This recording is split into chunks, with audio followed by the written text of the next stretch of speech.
adults only. We advocate for the repeal of marijuana prohibition for adults.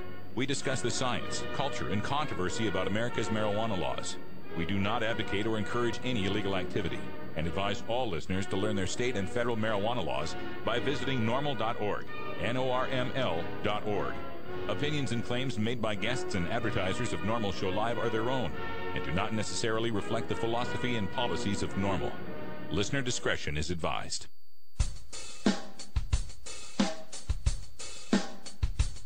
You take a seed, you plant it, you grow it, you dry it, you roll it, you smoke it. You take a seed, you plant it, you grow it, you dry it, you roll it, you smoke it. Then it goes down smooth. Spanning the continent to bring you the truth about cannabis and marijuana law reform. I smoke pot and I like it a lot. From the promise of legalization. And I think we need to think and decriminalize our marijuana laws. To the agony of prohibition. One major responsibility is to encourage people to use less drugs. The National Organization for the Reform of Marijuana Laws presents NORML Show Live, Marijuana Nation. Now, here's your host, NORML's Outreach Coordinator, Radical Russ Belville. Good afternoon, tokers and tokettes, and welcome. It is Monday, September 19th, 2011, and it's got to be 420 somewhere in the world. Thanks for joining us for the next 60 minutes of news, talk, interviews, information, music, comedy, and more by, for, and about the cannabis community. We're coming to you live and direct from Rolla J Studios here in beautiful Potland, Oregon, and unfortunately, you can probably see I am sitting in the Pirates chair today. Ganja John can't be with us today because he was hit by a motorist yesterday, hit by a car, believe it or not. Yeah, a lady ran a red light and T-boned him, and he got a little bit of a concussion, so he's taking the day off today. But joining us from our virtual studio in beautiful Grastoria, Oregon is the lovely and talented Cannabis Carrie. I think you should clarify that a little bit, Russ. It T-boned his car. T-boned his car. He was in the car. Right. A car hit the car, not just John. Right. Not just John, as if he were floating down the road by himself. No. Yes. His car was T-boned. Ganja wife was driving. Apparently roommate was in the back. And lady texting on her phone just ran right through a red light, ran right by Ganja John, ran right into him. And they want to give us DUIs for merely smoking a joint on the weekend. This person's texting and driving and running into Ganja John. So such a shame. We'll welcome him back tomorrow, I'm sure. Oprah is not pleased. Oprah will definitely be pissed about this. Cannabis Carrie brings us our hemp headlines right at the beginning of the show. So Carrie, what's in the news today? Well, first up, we're going to cover the Boston Freedom Rally that happened this weekend. Also, the Colorado effort to get marijuana legalized has a new endorsement that is pretty big.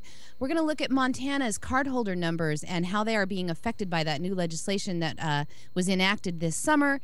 And also in Michigan, unfortunately, their AG has just decided that property owners can just say no. Oh, yeah, that's some bad news coming out of Michigan here on the heels of the Cannabis Cup coming up there in a couple weeks, 3-4 weeks out there, the High Times Medical Cannabis Cup in Detroit. We'll have some advertisement about that coming up a little bit later in the show. Also hanging out in the studio, New Jersey Leaper, who's off camera, but he's hanging out here in the studio with me as I would be all by myself otherwise, Carrie, but the Leaper's in town, so we're all good. Wow, I didn't know that. Yeah. Welcome, New Jersey Leaper. Also coming up on today's show, it's Roots Monday, and as you know, Cannabob is on hiatus, and so I'm taking care of Roots Monday today. We're going to bring you some 1940s reefer jazz from Julia Lee and her boyfriends. We've played her before.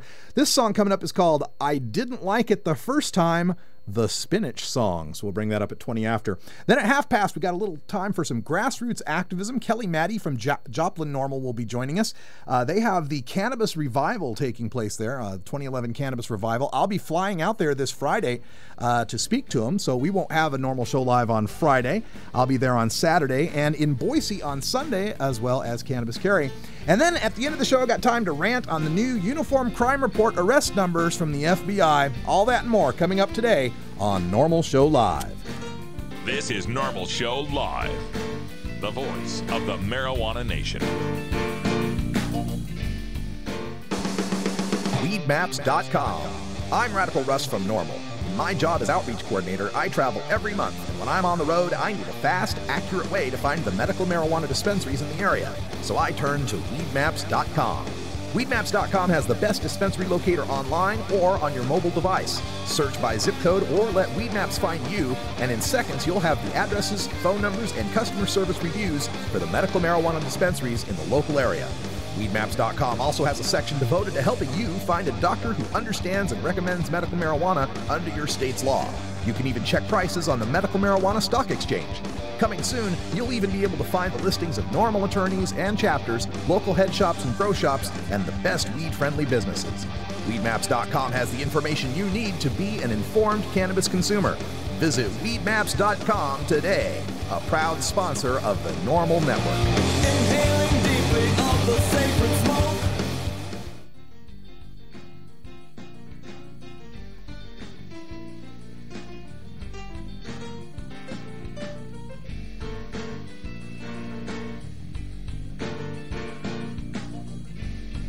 You're listening to NORML Show Live, the voice of the marijuana nation.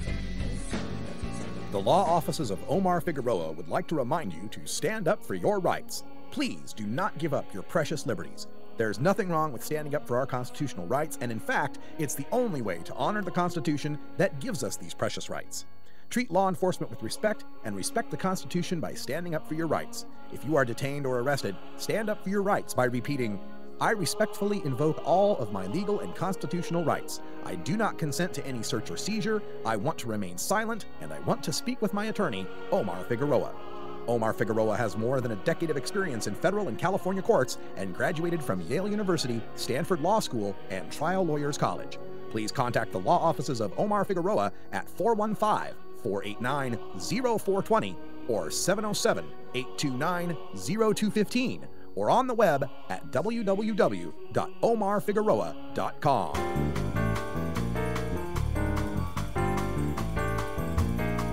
Medical marijuana, industrial hemp, consumer cannabis. It's time for this week's NORML News with Cannabis Carrie. This weekend was the largest East Coast pro-marijuana rally, the 22nd annual Boston Freedom Rally, held on the Boston Common on Saturday afternoon. Thousands of pro-marijuana citizens filled the square to listen to live music and to protest the federal legalization of marijuana. The federal prohibition of marijuana. Massachusetts decriminalized cannabis up to an ounce back in 2008 and has polled wide support of legalization efforts in the recent years. This year, the rally included 21 musical acts and vendors from Vortex Water Pipes, the Massachusetts Cannabis Reform Coalition, Dr. Bronner Soap, and political groups like the Libertarian Party. Also, volunteers campaigning for presidential candidates. The most visible were those canvassing for Representative Ron Paul, the Republican from Texas. Paul, along with Democrat Representative Barney Frank, introduced a bill in Congress this summer that would repeal the federal prohibition of marijuana, leaving it up to the states to decide to criminalize or legalize. Boston police were also on the scene to monitor the event, but attendees smoked marijuana openly during the short 5-hour festival with impunity. The deputy superintendent of the Boston Police Department said that they were only there to ensure public safety and that historically the rally never caused any serious problems for the police. Yeah, but it did once cause serious problems for Keith Stroup, NORML's founder, and Rick Cusick, the associate publisher of High Times magazine. They were arrested a couple of years ago at the Freedom Rally and made quite a stink about it. Got some tickets and tried to take up a constitutional challenge. But now that they have decriminalization in Boston and in Massachusetts in general, the Freedom Rally has just bloomed. It's just been amazing. I was there a couple of years ago, and it's an amazing event. You know, they set it all up on one day. It's only noon to 6 on Saturdays, so everybody's there, shows up, bands play, 6 o'clock, they're done. By 7 o'clock, that park is empty. So congratulations to all our friends out there at MassCan NORML, all of our friends working there for marijuana law reform on the East Coast, and I'm glad you guys had a great Freedom Rally. Not surprisingly, the number of cardholders for medical marijuana patients, providers, and caregivers is on the decline in Montana after they implemented strict new rules to the program in July. This summer, legislators passed the controversial Senate Bill 423 in the last few days of the session. It overrode Montana's existing voter initiative medical marijuana law and replaced it with a highly restrictive bill intended to drop the numbers of those on the program from over 30,000 enrolled to a number that legislators saw as an abuse of the intent of the law to under under 5,000. The contentious new law has been challenged in the courts in an ongoing battle between activists and opponents of medical marijuana. Now, for the most part, the new law has been held up in the courts, with a few provisions in the law being struck down, such as a ban on advertising of medical marijuana products and services. The greatest victory for advocates of medical marijuana was a provision in the law that would have allowed law enforcement officials to make unannounced inspections of any premise that grows medical marijuana. That part was struck down by District Judge James Reynolds. But with the new pressure on the existing medical marijuana community and the idea in the state that even if voters passed a law, legislatures could come in and recriminalize large parts of it, the numbers of Montanans participating in a regulated medical use only market for marijuana has started its drastic decline. The Department of Health and Human Services told an interim committee of lawmakers this morning that the number of cardholders has already dropped by 15% through August. There are currently fewer than 27,000 cardholders in the state, and that number is expected to continue to drop as cards issued under the old system continue to expire. Interest in the program is still high, though. They did report that there were several hundred applications pending to become providers under the new law. Another provision in the new law that was blocked was to limit the number of patients a provider could have, opening the door for some to grow for several patients.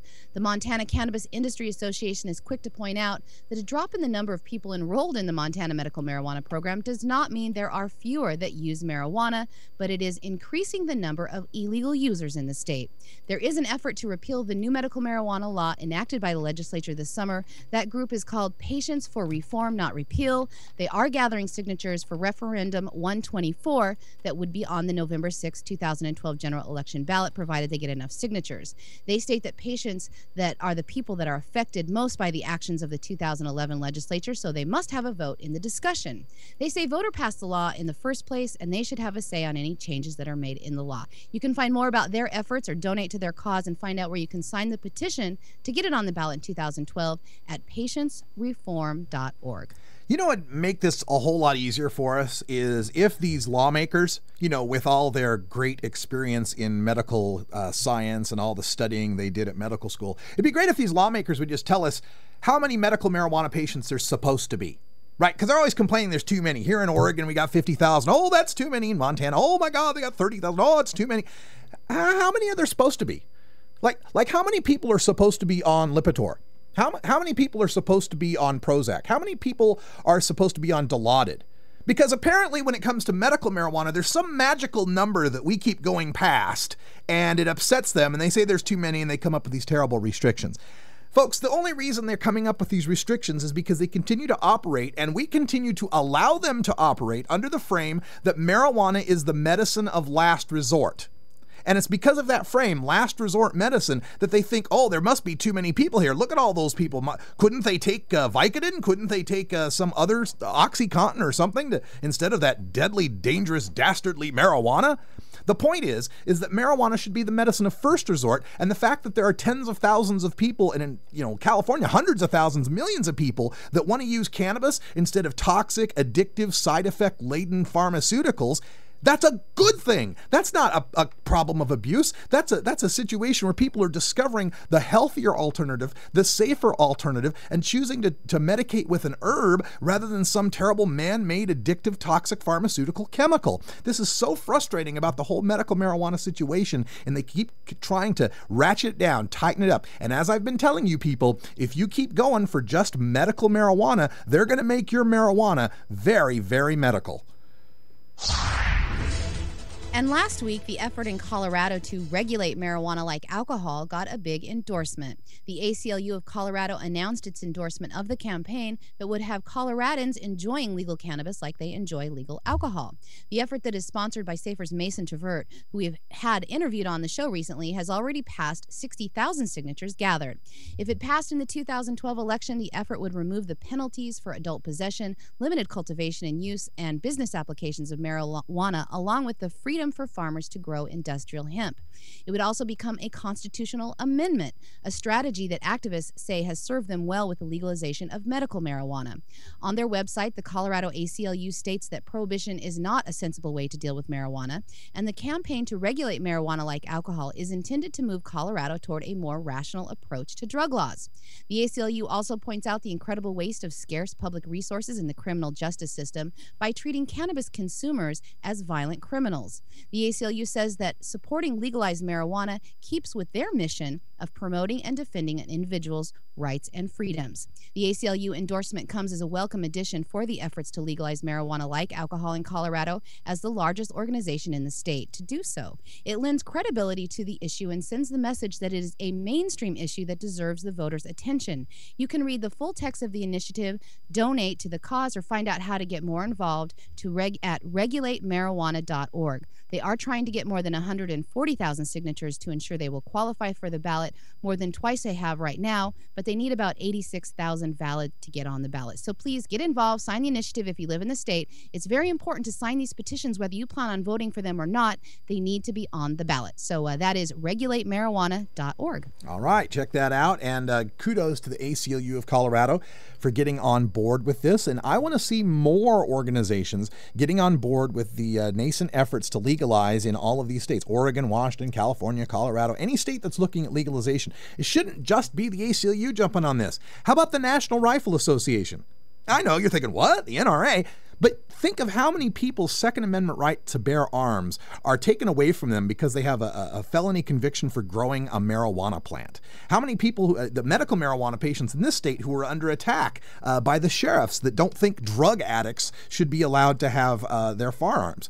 How about the unions? Let's get the unions behind these efforts. How many union workers lose their jobs because of these drug tests that are unnecessary and unscientific? There's so many more organizations that should be involved in ending adult marijuana prohibition. I hope you reach out to the organizations you're a part of and help bring them on board. Together, we can end this.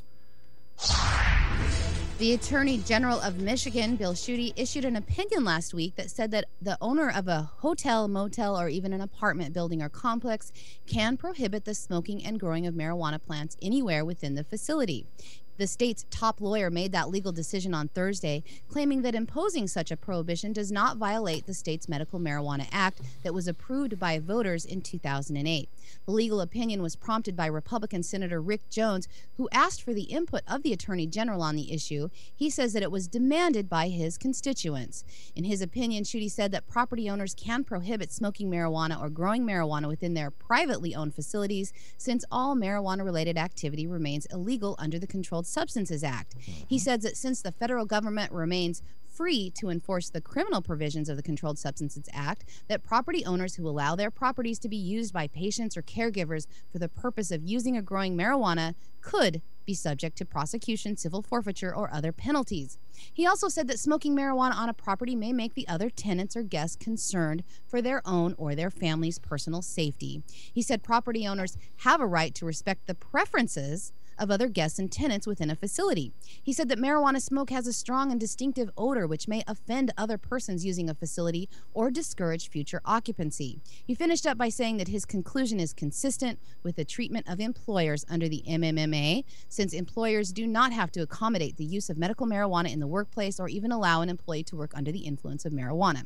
Now, his decision will most likely end up in several court cases later this year. Yeah, I damn well hope so. First of all, a landlord is not an employer. Let's just get that straight. Using the idea that, oh, well, since employers don't have to accommodate, then landlords don't have to accommodate. That's BS, Attorney General there. You're looking in the wrong law books. And as far as, wanting to restrict people, having landlords restrict people from the use of medicines, what other sort of personal, private things should we allow a landlord to restrict in their place?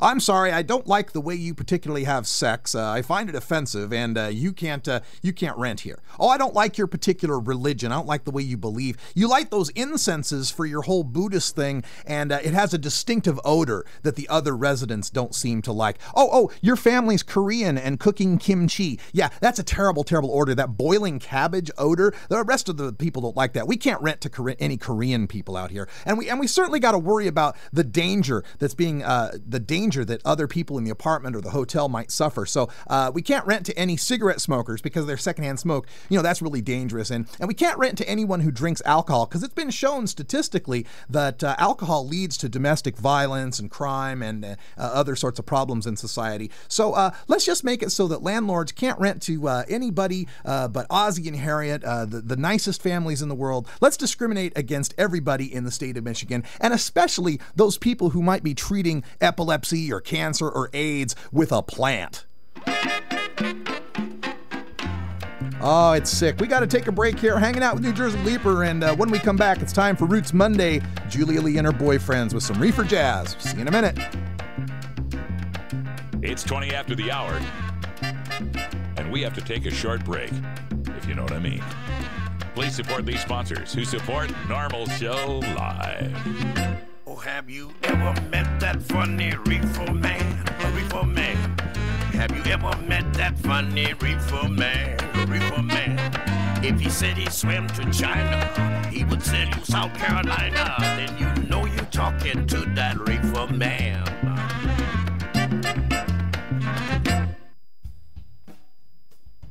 The High Times Medical Cannabis Cup is coming to Detroit on October 15th and 16th. That's right, the world's premier medical marijuana competition will be in Motown to celebrate the cannabis economy of the Great Lakes State. It's a two-day expo at Birch Warehouse Theater, showcasing the movers and shakers of the Michigan medical marijuana industry and the merchandise that makes the machine go. There will be seminars with leaders of the medical marijuana movement, doctors, patients, researchers, growers, dispensary owners, and activists. Plus, High Times own cultivation editors Danny Danko and Nico Escondido will roll into town with the goods on growing great ganja. Be there for an amazing Saturday night VIP party featuring top musical performances and special guests. High Times will award the Medical Cannabis Cup for top indicas, sativas, hybrids, concentrates, and edibles, entered by Michigan's dispensaries and collectives. Come to Birch Warehouse Theater on October 15 and 16. Visit medcancup.com for all the details. Celebrate cannabis in Michigan. Celebrate the resurgence of Detroit. Be part of the growing cannabis community.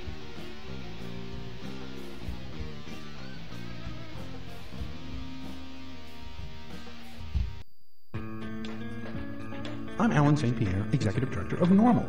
Have you heard about the new super pot that's supposedly 20 times more potent than your father's Woodstock weed? Don't believe the hype. Marijuana's THC potency has always varied, even in the 60s and 70s. And the drug czar's numbers are full of, well, exaggerations. While no intoxicant is harmless, cannabis is non-toxic and far safer than alcohol. No matter how much you smoke, of whatever potency, you cannot die of a marijuana overdose. Potency is irrelevant anyway. More potent pot just means you smoke less of it, meaning less harmful smoke in your lungs. This is a prime example of harm reduction in action. Besides, the government already allows the prescription of THC pills. Its commercial brand name is Marinol, and it's 100% potent. Meanwhile, the federal government won't allow dying people to use natural marijuana, no matter what the potency. Does this make sense to you? Learn the facts about pot. Visit norml.org today. A wise freak once said, "Weed will get you through times of no money better than money will get you through times of no weed." Me, I prefer to have both money and weed. In today's busy world, we're inundated by advertising for all types of pharmaceuticals that come with a laundry list of potential side effects. Shouldn't you have better medical choices? Natural alternatives to pills pushed by Big Pharma? At Alternative Medical Choices, you could choose natural, safe, and effective alternative therapies that are right for your budget without nasty side effects. Cannabis, or marijuana, has been a legal medicine in the Pacific Northwest since 1998. Our doctors will help determine your qualifications for a medical marijuana recommendation in Oregon, no matter where you live. Our massage therapist will ease your aches and stress with soothing hemp seed oil or cannabis-infused massage salves. We also offer acupuncture, Reiki, and other alternative health therapies. Call Alternative Medical Choices in Portland, Oregon at 503-288-5579 or visit our website at www.altmedchoices.com. We specialize in out-of-state recommendations. That's www.altmedchoices.com or call 503-288-5579.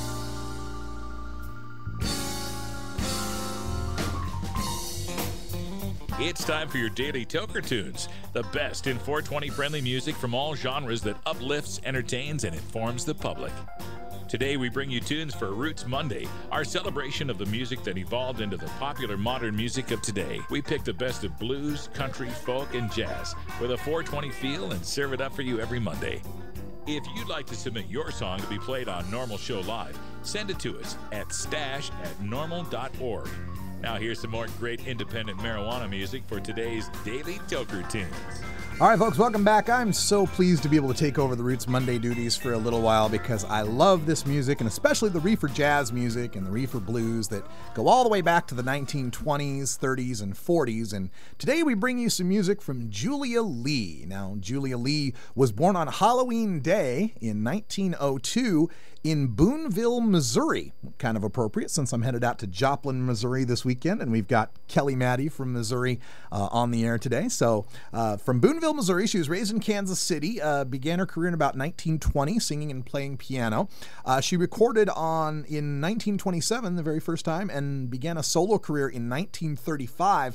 By 1944, she had a recording contract with Capitol Records and a whole bunch of R&B hits that followed, including Gotta Gimme What You Got, which was a number 3 hit, Snatch and Grab It, which was a number 1 hit, King Size Papa, a number 1 R&B hit, and then today's song, which we'll be playing for you, I Didn't Like It the First Time, The Spinach Song, which went number 4 in 1949. Julia Lee's trademark was her double entendre songs, or as she once called it, the songs my mother taught me not to sing. The songs were credited to Julia Lee and her boyfriends, some session musicians that included Jay McShann, Vin Dickinson, Benny Carter, Red Norvo, Nappy Lamar, and Red Nichols.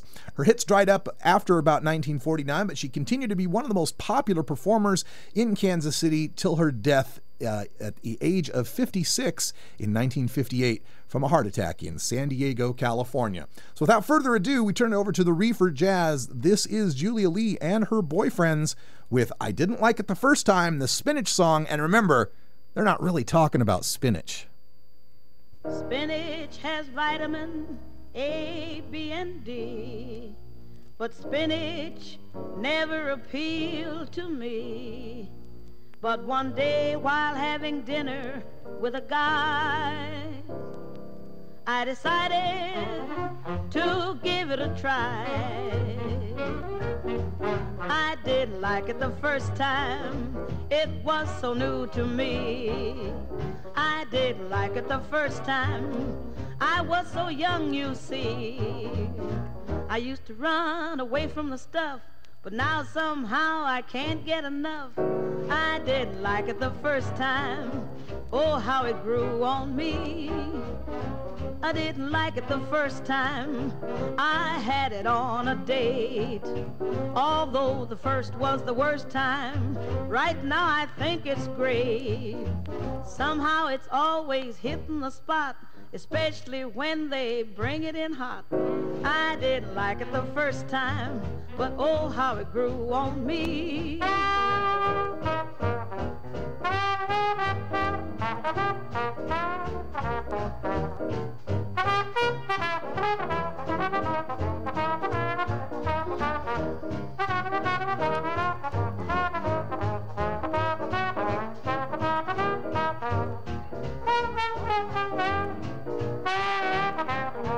I didn't like it the first time, I thought it was so strange.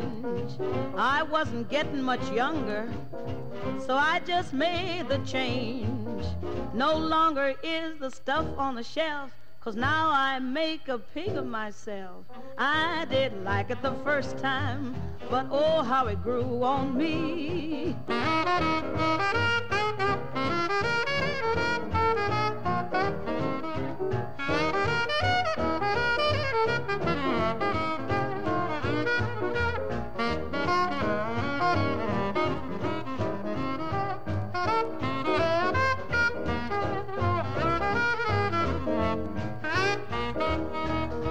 I didn't like it the first time when I was just 16. I didn't like it the first time, guess I was mighty green. But I've stocked up 'cause I've gotten wise, I got enough for 24 guys. I didn't like it the first time, but oh how it grew on me. I didn't like it the first time, but oh how it grew on me. You want a copy of that song for your iPod? Check out the Daily Toker Tunes at the Stash blog by surfing to stash.normal.org and choosing Media, and then Toker Tunes from the main menu. Marijuana and alcohol are the two most popular recreational drugs in America. Marijuana smoking is non-toxic, relatively safe, and has a low risk of dependence. Alcohol drinking is potentially fatal, dangerous to society, and is quite addictive.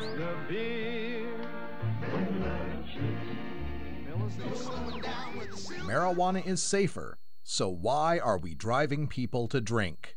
That's the question of the new book, Marijuana is Safer, So Why Are We Driving People to Drink? By Paul Armentano, Mason Tvert, and Steve Fox. Visit Amazon.com or ChelseaGreen.com today to order your copy of Marijuana is Safer, or visit marijuanaissafer.com. I'm a doctor. I'm a lawyer. I'm a journalist. I'm a student.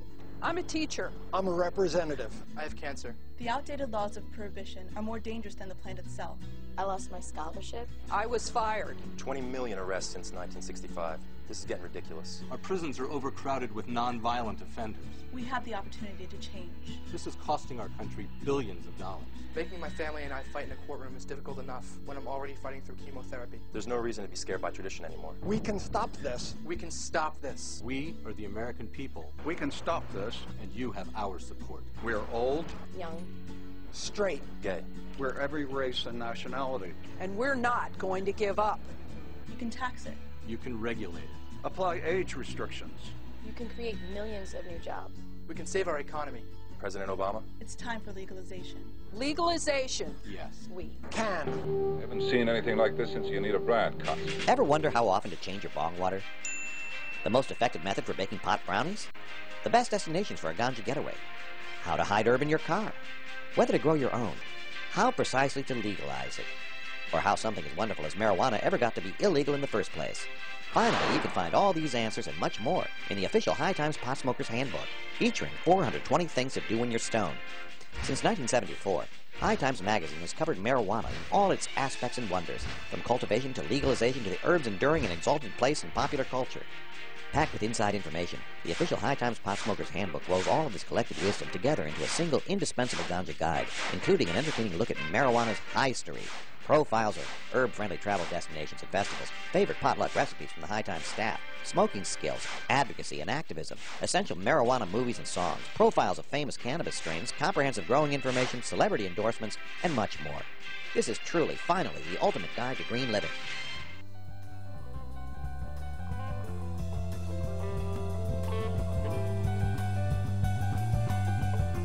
NORML, unlike any other marijuana or drug reform organization, is built from the ground up by grassroots activists. We are the Marijuana Smokers Lobby, and we aren't just anti-prohibition, we're pro-marijuana. Every week, we take some time to talk to the citizens of local NORML chapters across the country and around the world, as well as others who are working to make a difference in the fight to end adult marijuana prohibition. In this segment, we call Grassroots Activism. All right, folks, more travel's on the way for yours truly here. I'm headed down to Joplin, Missouri this weekend, Saturday, for the Cannabis Revival 2011. And joining us by telephone to tell us more about it is the executive director of Joplin NORML at joplin-normal.org. It's Kelly Maddie. Hi, Kelly. How you doing? Hey, how you doing, Russ? Thank you for having me. I'm glad to have you here, and I hope you're doing better than the last time I heard from you, which was when those terrible tornadoes were striking Missouri and quite literally destroying your house. I mean, there is no house left, right? Right. Well, I mean, we have a start to a new house now, so that can kind of tell you how far along we've come here in Joplin over the last 4 months since the tornado. We had my brother and I, Kyle, who also serves as the president of the Students for Sensible Drug Policy chapter at Missouri Southern State University. Him and I live right next to each other, and our block, as well as about a half a mile wide stretch, was just completely wiped from the face of the earth for about 10 miles here in Joplin. So, but, you know, we've come a long way. We've got a lot cleaned up, and we're already rebuilding, so. Yeah, you sent me a picture. Kelly sent me a picture here, and when I first looked at the picture, I saw this house in the background. I said, oh, yeah, that looks pretty bad. He goes, no. In front of that, that's my house. Oh, you mean where there's nothing? So I mean, nothing but like the foundation and a couple of pipes sticking up. So I'm glad things are turning out better for you guys, getting rebuilt and everything. How has the support from the community been? What's it been like in Joplin trying to recover from these tornadoes?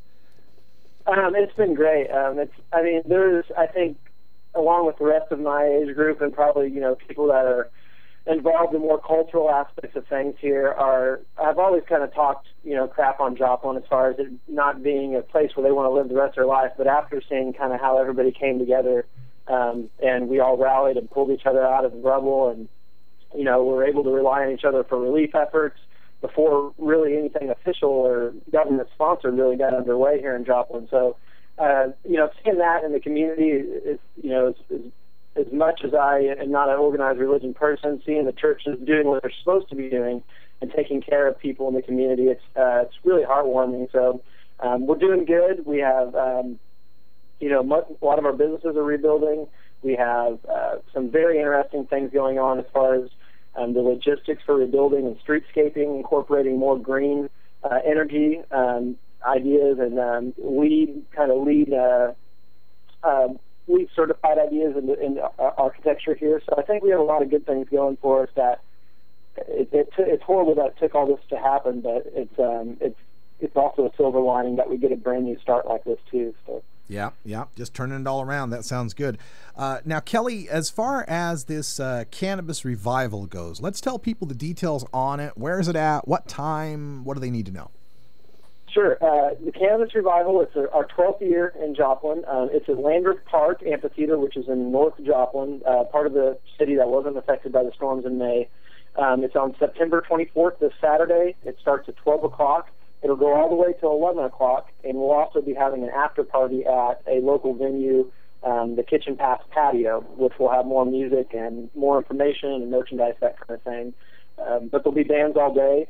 We have a website, cannabisrevival.com, which will show you the full lineup of speakers. Yours truly, Russ Belvo, will be there emceeing, and you're going to be speaking later that night. Amber Langston, campaign director from Show Me Cannabis Regulation. We actually have some elected officials from Missouri, Springfield, Missouri City Councilman Doug Burleson, and I'll actually have some other Joplin City Councilmen in attendance but not speaking. Ethan Thampy from Americans for Forfeiture Reform, working on forfeiture issues that are associated with the drug war. Attorney and NORML board member Dan Vietz, a Missouri NORML coordinator, will be there. Ryan Denham, who is heading up the Arkansas medical marijuana campaign for Arkansans for Compassionate Care, will be speaking, as well as Mark Peterson from Sensible, Missouri, and Mitch Richards from Fully Informed Jury Association. And we have music, all different kinds, all day long, some great regional acts, and some great community art, and over 40 vendors, so it should be a good time. We always draw a really large crowd. Yeah. All right, so as far as the politics go here in Joplin, you mentioned, I heard a couple things in there, Show Me Cannabis Regulation and Sensible Missouri. What's happening politically here to change marijuana laws? Well, we've been doing the things that the local chapters are always doing, small educational events, getting people organized and interested in marijuana law reform. But over the last couple months, NORML board member Dan Vietz, myself, Amber Langston, formerly of SSDP and a Missouri native, have all started working on an initiative that we filed with the Secretary of State for complete legalization of hemp industries, recreational 21 and older use, as well as medical applications for patients that are less than 21 years of age. And we have that at show-me-cannabis.com or .org. Both will bring it up, and you can read the initiative text on there. We have two initiatives filed. One's a constitutional amendment, and one's a statutory amendment. Of course, the constitutional will be quite a bit tougher to get through with the increased amount of signatures, but it also gives us a little bit of protection against our legislature here, which has been vehemently against any kind of reform measures, essentially tabling and not even considering our medical marijuana bill that's been introduced for the last 5 years consistently. So we figure it's time to give it a shot and try to take this to the people, because obviously our legislature isn't listening to us. So this is kind of what we've came up with, and we think it's some pretty solid text. A lot of it's based off the new Colorado language.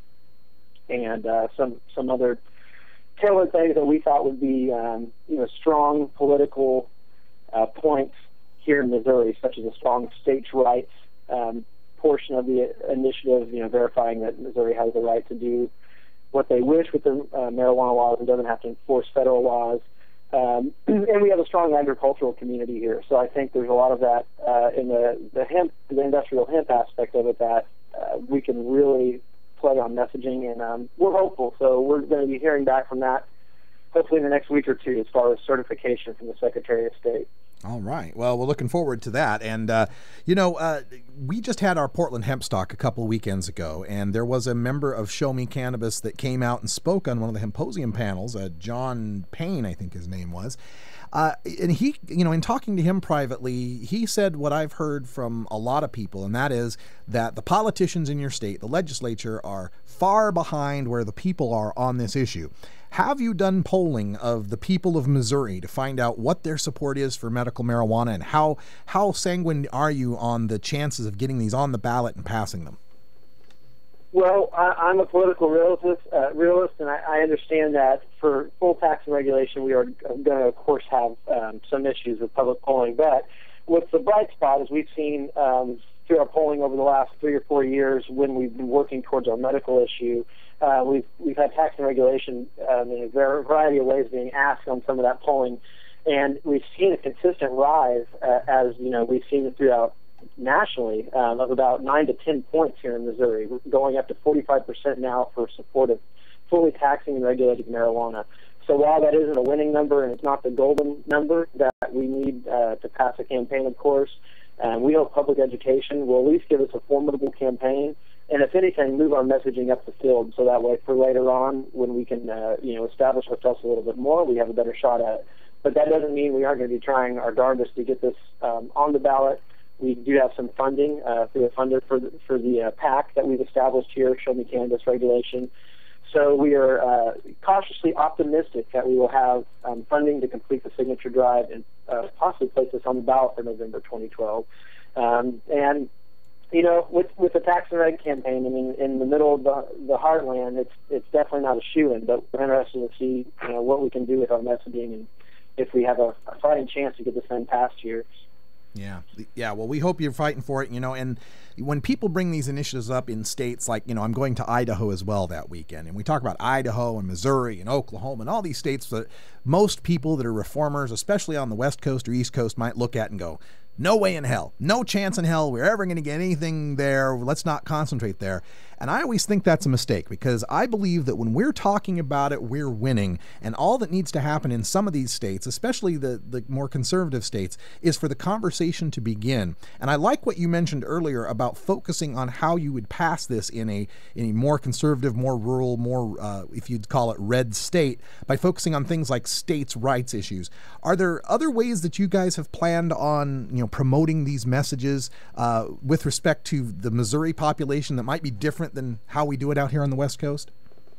Sure. I think, it may not be so much different, but I think the public safety component of a tax and regulation initiative in a state like Missouri is essential. Because when, the fence sitters like the soccer moms and the soccer dads that really don't care one way or the other about marijuana, all they know is they don't want their young children to have access to it. We want to say, look, these laws are making your children have access to marijuana. They're making it more dangerous for your children. If we tax and regulate this and put the card system on it, Missouri would be a safer state with money spent on the appropriate criminal justice policies that make us a great state that we are. And there's other aspects of being able to tout the individual liberty aspect of making your own choices as long as you're not harming somebody else. A lot of that resonates with some of the more libertarian-leaning Republicans and libertarians here in the state of Missouri.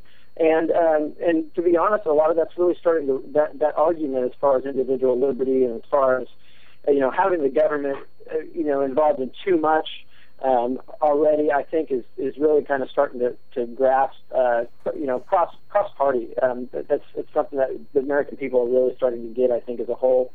And I think it points it helps us in our argument to really point those things out that are traditionally conservative or more libertarian leaning principles. So. All right, we're speaking with Kelly Maddie, the executive director of Joplin NORML. Kelly, give out the website, phone number, any sort of the contact info that people need for both Joplin NORML and for the Cannabis Revival. Sure. Our number for both, the chapter and the event, it's a Google Voice number, so it'll go to our digital voicemail boxes. It's 417-501-5558, and we can return your call, and you can also text to that number.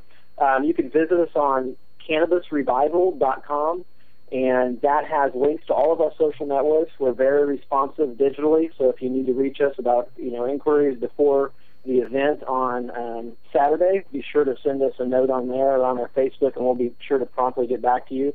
But any and all information for the event is on that website. I don't think we've left any stone unturned. But if anything does pop out, you can be sure to reach us through there as well. All right, it's the Cannabis Revival this weekend, this Saturday, from noon till 11 p.m. Central Time. I will be there. The entire lineup is available at cannabisrevival.com, and I will try to stream. What we're doing out there, and if we're unable to stream, we will just record what we can and bring it to you on next week's editions of NORML Show Live. And Kelly, Maddie, give my best to your brother and your family, and best of luck to you on rebuilding after those tornadoes. Thank you. And I want to say real quick, I want to say thank you to you, Ruts, and everybody else, Garrett Overstreet at Tulsa NORML, that pulled together, mere hours after that tornado came through our house, and pulled together and raised some much-needed funds for us to secure rental cars, to get some clothes back on our backs, and to just to even eat. So I want to really say thank you from the bottom of our hearts for what you guys did and pulled together for us and my family here in Joplin. So hey, it's my pleasure to do so, and I really mean it when I say take care of each other, tokers. That's what it's all about, man. For sure. All right, thanks, Kelly, and I'll see you this weekend. Yeah, thank you. See you this weekend. All right, when we come back, we got some radical rant time. The FBI has released the new marijuana arrest numbers for 2010, and you can bet I've got something to say about it. We're back right after this. Cannabis, pot, hemp.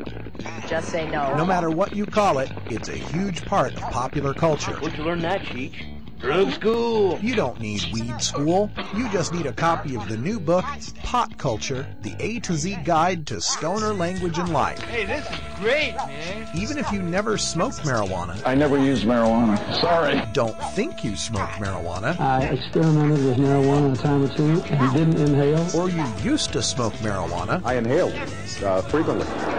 That was the point. Pot Culture by former High Times editor Steve Bloom and Shirley Halperin will answer every question you ever had about marijuana culture. Has that marijuana made it back up here yet? Check out Pot Culture, the A to Z Guide to Stoner Language and Life at Amazon.com or visit potculturebook.com today. Too bad, man. I just stopped smoking yesterday.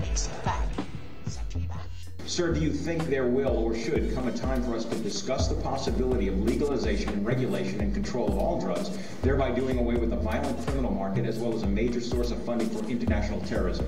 Thank you so much for your time, Mr. President. Well, I think this is an entirely legitimate topic for debate. Name the time and place, Mr. President. At NORML, we've been prepping for this debate for 40 years. You're listening to 1 hour of random daily toker tunes, the best of Roots Monday, Electric Tuesday, Irie Wednesday, Groovin' Thursday, and a double dose of Rockin' Friday. Our show replay begins at the top of the hour. It's tough talking to kids about marijuana, especially if you might be a parent who dabbled a time or two in your youth. So to help you out, get your copy of Dr. Mitch Earlywine's latest book, A Parent's Guide to Marijuana. Dr. Earlywine is an associate professor of psychology at the State University of New York at Albany and an expert on the studies concerning marijuana, its effect on health and society, and the methodology behind the statistics. He is a frequent guest here on our daily audio stash. Dr. Earlywine lays it all out without the propaganda and scare tactics that parents know won't work with teenagers. He presents a rational understanding of cannabis, what it is and what it isn't, and why kids shouldn't be using marijuana. You can order today through Amazon.com or check our links at our blog, stash.norml.org. You want answers? I'm as mad as hell, and I'm not going to take this anymore. You want answers? You have offended my family. I think I'm entitled. You want answers? I want the truth. And you have offended the Shaolin Temple. You can't handle the truth. Surely you can't be serious. I am serious. And don't call me Shirley. Radical Rant. Well, the latest FBI uniform crime report numbers are out for 2010, and if you were hoping for change we can believe in, there's not much change to report. Police made 853,838 arrests in 2010 for marijuana-related offenses, according to the FBI's annual uniform crime report. This is a decrease of about 4,500 arrests. So really, statistically, not much of a decrease at all. According to the report, marijuana arrests now comprise more than 1/2, or 52%, of all drug arrests in the United States. An estimated 46% of all drug arrests are for offenses related to marijuana possession. Of those charged with marijuana law violations, 750,591, or 88%, were charged and were arrested for marijuana offenses involving possession only. The remaining 103,247 individuals were charged with sale or manufacture, a category that includes virtually all cultivation arrests. Now, I wanted to give you a look at this because you know me, I can't resist putting up a chart. This is the chart of those arrests showing that the war on drugs is actually a war on marijuana. If you can see this here, what we've got is 45.8% of the arrests in the war on drugs having to do with marijuana possession, 750,000 of them. Marijuana sales and cultivation, 6.3% of arrests. And on this chart, I've given you in dark gray the arrests for all other drugs. Heroin and cocaine, 16.4% for possession. Other drugs, 15% for possession. And what we find by looking at these numbers is, yes, marijuana arrests have gone down by 4,600, but all other drug arrests have gone down by 20,000, 4.5 times the decrease in the arrests for other drugs as for marijuana, meaning that compared to last year, marijuana arrests made up 51.6% of all arrests on the war on drugs. This year, marijuana arrests are making up 52.8% of all of the arrests in the war on drugs. So despite Mr. Obama's protestations to the contrary, marijuana is more and more a part of the war on drugs. He's locking up and arresting more marijuana consumers than consumers of other drugs by proportion.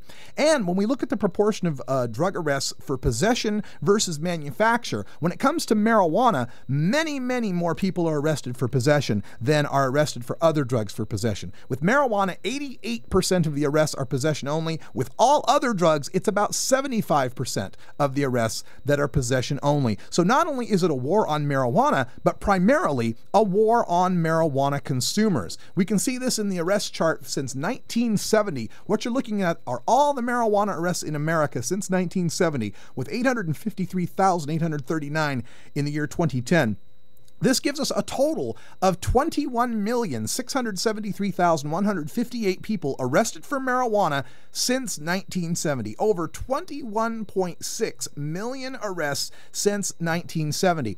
And breaking those numbers down, we see some more information as we get out to the different areas of the country and how much more they are fighting marijuana than they are fighting other drugs. The total for the United States of marijuana possession arrests is 45.8%. But when we look in the Midwest, 53.9% of all arrests for drugs are for marijuana possession alone. Another 9.6 arrests for the manufacture of marijuana, meaning that we have just about 63% of the arrests in the war on drugs. Now, I'm sorry, make that 64%, 64.5%.